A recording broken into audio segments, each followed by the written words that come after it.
Good morning मेरे प्यारे बच्चों। कैसे हैं आप लोग? आशा करते हैं कि आप लोग ठीक ही होंगे, है ना। तो पिछले क्लास में हम लोग पढ़े थे मैथ का सिलेबस। अब हम लोग मैथ शुरू करने वाले हैं, है ना।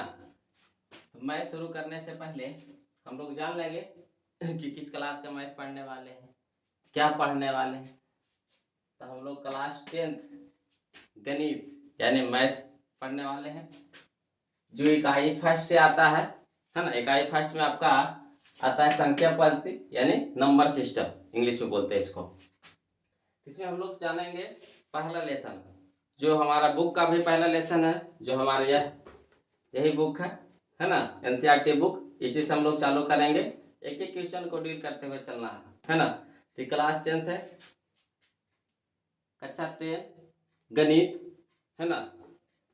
इसी बुक से हम लोग सॉल्व करेंगे क्वेश्चन। इससे पहले हम लोग जानेंगे बातमी संख्या के परिचय के बारे में। कोई भी चैप्टर शुरू करने से पहले उसके बारे में जानेंगे, तब जाके आगे की क्लास हम लोग करने में हम लोग को मदद मिलती है ना।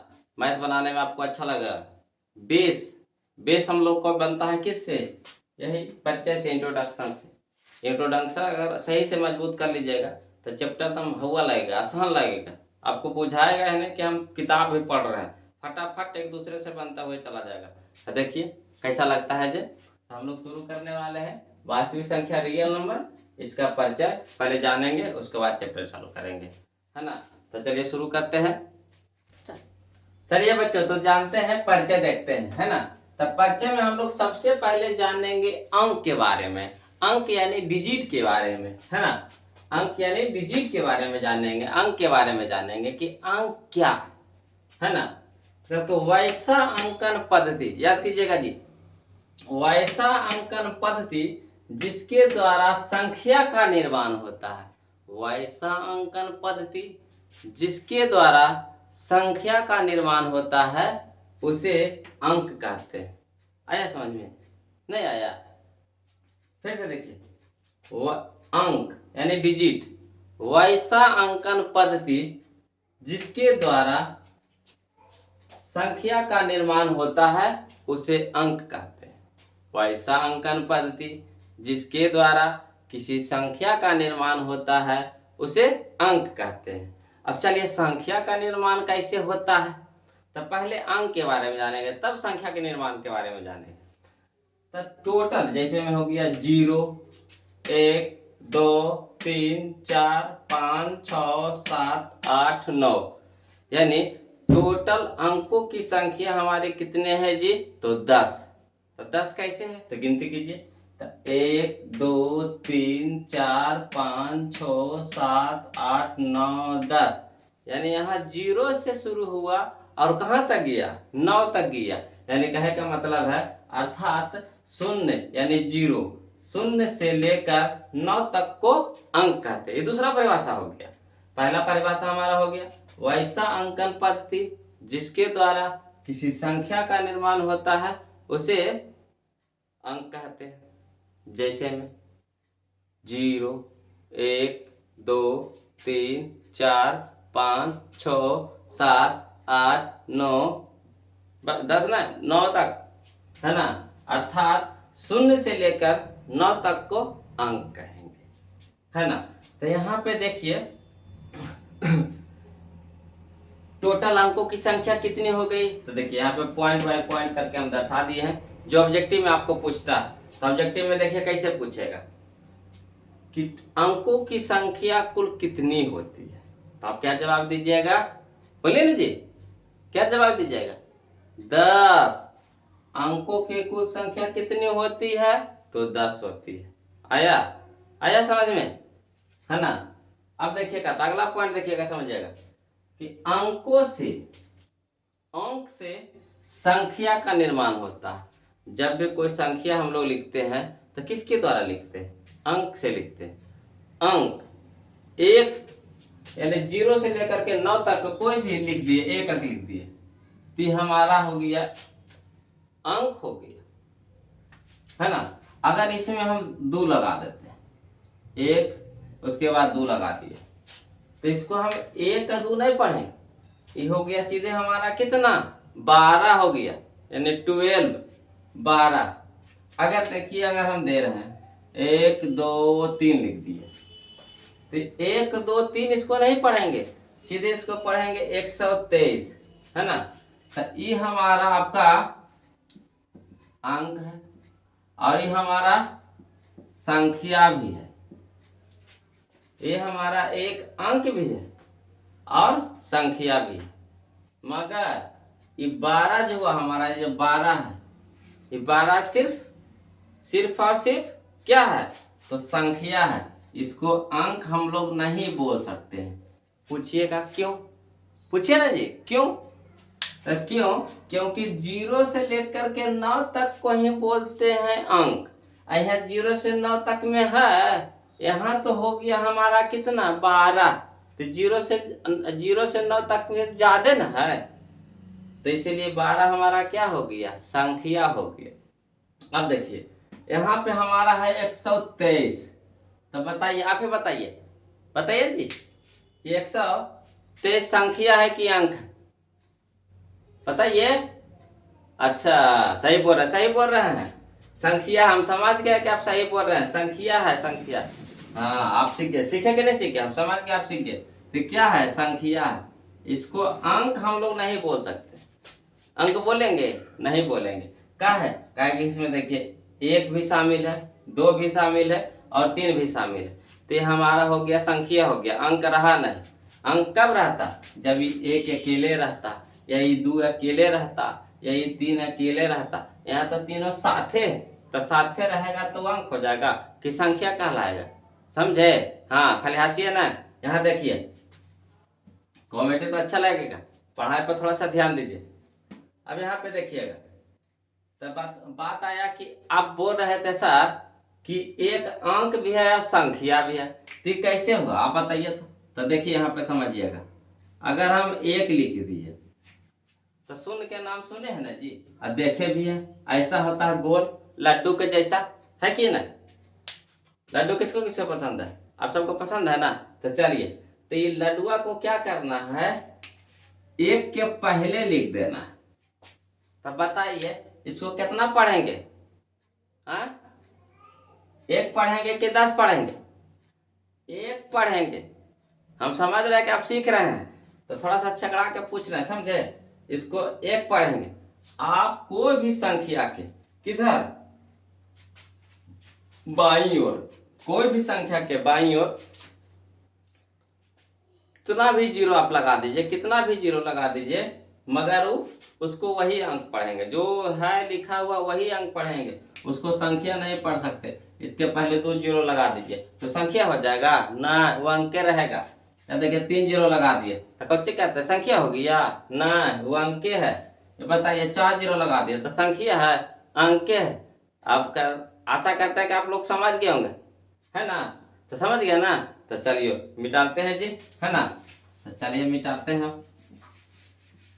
अब अगला समझिए, तो बताइए अंकों की कुल संख्या कितनी है जी, तो 10 है। अंक से संख्या का निर्माण होता है, ये भी आप समझ गए, समझे कि नहीं। अब देखिए अगला पॉइंट है, प्रत्येक अंक संख्या है, प्रत्येक अंक क्या है, संख्या है, लेकिन सभी संख्या अंक नहीं होते हैं। आया समझ में, प्रत्येक अंक संख्या है लेकिन सभी संख्या अंक नहीं होते हैं। काहे नहीं होते हैं, तो देखिए यहाँ पे एग्जांपल में हम लिखे कि 9, तो 9 बताइए अंक है कि संख्या है, तभी ना बताया था हम आपको, क्या बोले थे कि 9 अंक भी है और संख्या भी है। काहे, कहेंगे कोई भी संख्या के अंक के पहले हम 0 लगाने की हमारी आज़ादी है, जितना 0 आपको बैठाना है मान भर भर ऐसा बैठा दीजिए, है ना, फिर भी वही अंक रहेगा जो लिखा हुआ है।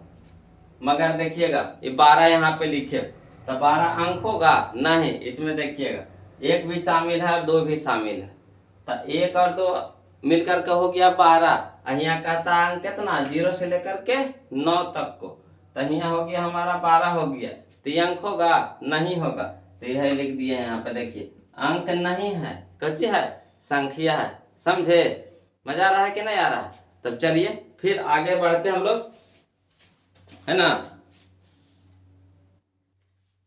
चलिए बच्चों, तो जानते हैं हम लोग शून्य के बारे में, है ना। थोड़ा सा शून्य के बारे में जानकारी ले लीजिए। शून्य बहुत खतरनाक चीज है ना। शून्य बहुत खतरनाक अंक कहिए, अंक है, चीज नहीं कहिए, अंक कहिए। शून्य बहुत खतरनाक अंक है। देखिए कैसे खतरनाक है। पहले इसका एक पॉइंट जानिए कि सभी अंकों में शून्य का स्थान महत्वपूर्ण है। सभी अंकों में शून्य का स्थान महत्वपूर्ण है। शून्य का खोज भारतीय गणित का जनक, बताइए किनको बोला जाता है जी? तो हाँ, आर्यभट्ट को। तो आर्यभट्ट ने किया था शून्य का खोज। हमारे भारत के गणित के जनक कौन थे? आर्यभट्ट। उसी ने, उन्होंने किए थे। अब देखिएगा, तो इसमें 2 पॉइंट जानिए। जब शून्य को किसी संख्या के बाईं ओर रखा जाता है, जब शून्य को किसी संख्या के बाईं ओर रखा जाता है तो उस संख्या के मान में परिवर्तन नहीं होता। अब देखिए, आपको समझ में नहीं आ रहा होगा कि बाएं किसको कहता है, दाएं किसको कहता है। तो देखिए, कहीं कुछ देखना उखना नहीं है। जैसे आप बैठे हुए हैं वैसे ही बैठा रहिए, उठ फुट के कहीं जाना नहीं है। अब देखिए, जैसे हम इधर बैठे हुए, तब हमारा बायां हो गया किधर? इधर। बायां हाथ की तरफ बायां हो गया और दायां हाथ की तरफ दायां हो गया। अगर हम इधर से बैठे हुए तो हमारा ये हाथ बायां हाथ है, तो बाएं हाथ की तरफ इधर बाएं हो जाएगा, अब इधर दाएं हो जाएगा। तो चलिए, तो इधर अपना हिसाब से देखेंगे तो हमारा बाएं किधर हो गया? ये हाथ की तरफ। तो इधर देखिए, जब शून्य को किसी संख्या के बाईं ओर रखा जाता है तब बायां, तो कोई संख्या मान लीजिए कितना? 2 है। और 2 के पहले, 2 के बाईं ओर कितना लगा दीजिएगा? 1 जीरो लगा दीजिएगा। या फिर 2 के पहले उसके बाईं ओर 2 जीरो लगा दीजिए। अगर मन है कि नहीं हम 3 को जीरो लगाएंगे तब देखिए 2 लिख दिए और 2 के बाईं ओर कै को जीरो लगा दिए? 3 को लगा दिए। तो कोई मान में परिवर्तन हुआ नहीं। उसके 2 के 2 ये पढ़ेंगे। ऐसा नहीं समझिएगा कि इसको 20 पढ़ने लगेगा, कभी है संभव नहीं। तो यही चीज है। आज जिसका देखिए खतरनाक चीज है कि नहीं? खतरनाक चीज है कि नहीं? आप समझिए पहले, खतरनाक चीज है कि नहीं? और वही अगला पॉइंट में कह रहा है कि जब शून्य को किसी संख्या के बाईं ओर रखा जाता है, जब शून्य को किसी संख्या के बाईं ओर, तब बायां हमारा किधर है? इधर है ना। इधर बायां लगते जा रहे हैं। 2 लिख दिए और 2 अगला में 2 के बाईं ओर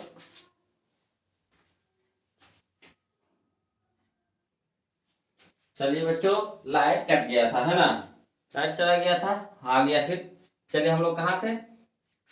जब शून्य को किसी संख्या के बाईं ओर रखा जाता है तो उस संख्या के मान में परिवर्तन नहीं होता है। समझ में आया कि बाएं और दायां किधर किधर है? अब देखिए, कहता है कि जब शून्य को किसी संख्या के दाईं ओर रखा जाता है तो उसके मान में परिवर्तन हो जाता है, परिवर्तन हो जाता है। तो देखिए कुछ यहाँ पे 2 लिख दिए, है ना। हर जगह पे 2 लिख दिए। अब इसके दाईं ओर 0 लगाइए, तो यहाँ पे हम 1 जीरो लगा दिए, यहाँ पे 2 जीरो लगा दिए, यहाँ पे 3 जीरो लगा दीजिए। अब बताइए कि सारा इक्वल है? नहीं है, बराबर नहीं है। इसको 2 पढ़ेंगे, ये 20 हो गया, ये 200 हो गया, ये 2000 हो गया। तो बताइए था कि नहीं खतरनाक चीज?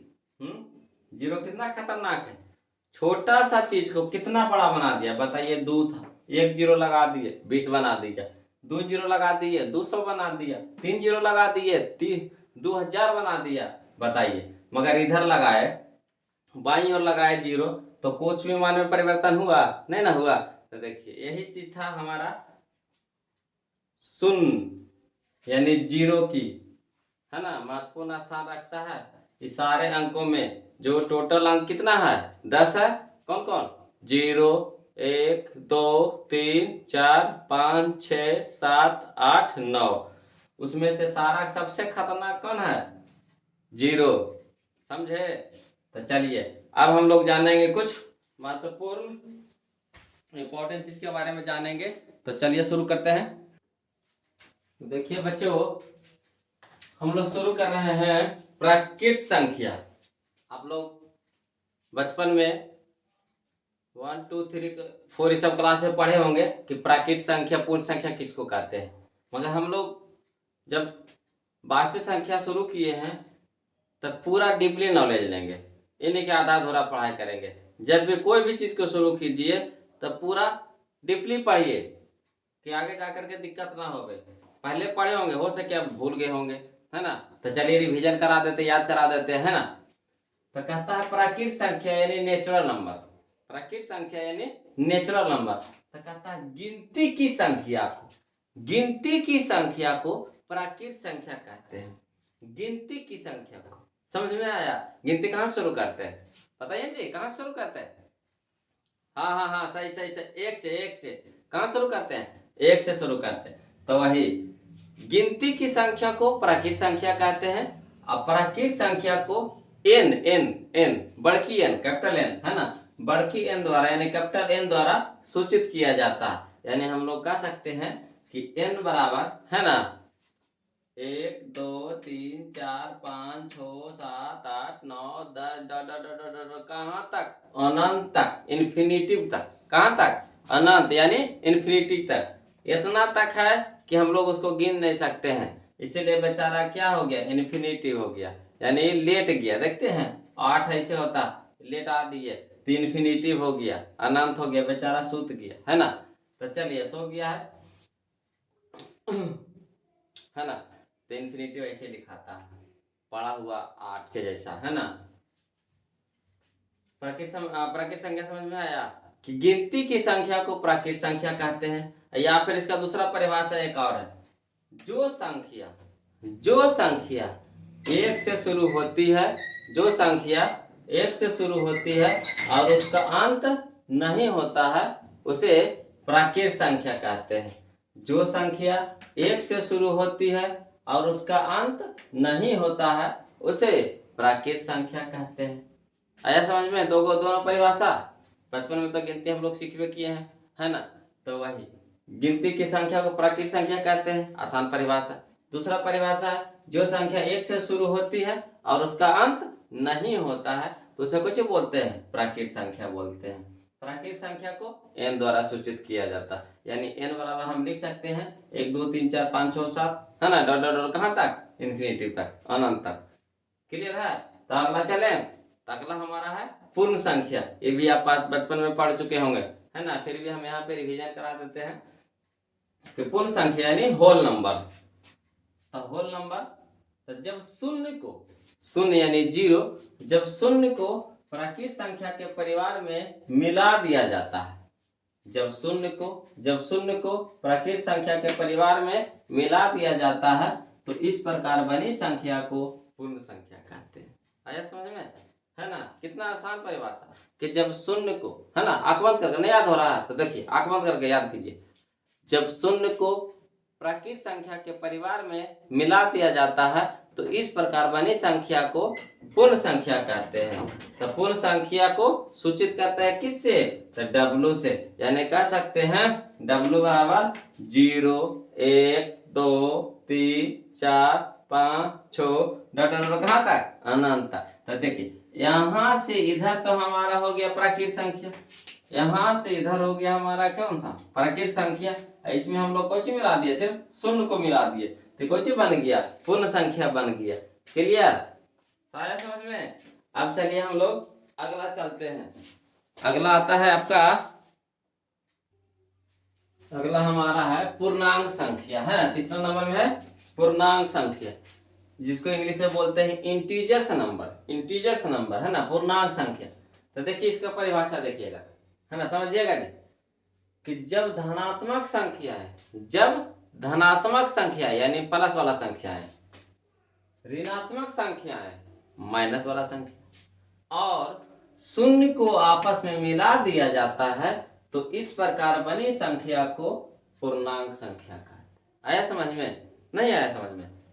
कहता है जब धनात्मक संख्या, तो देखिए इधर जितना भी लिखा हुआ है सब कुछ ही है धनात्मक संख्या है,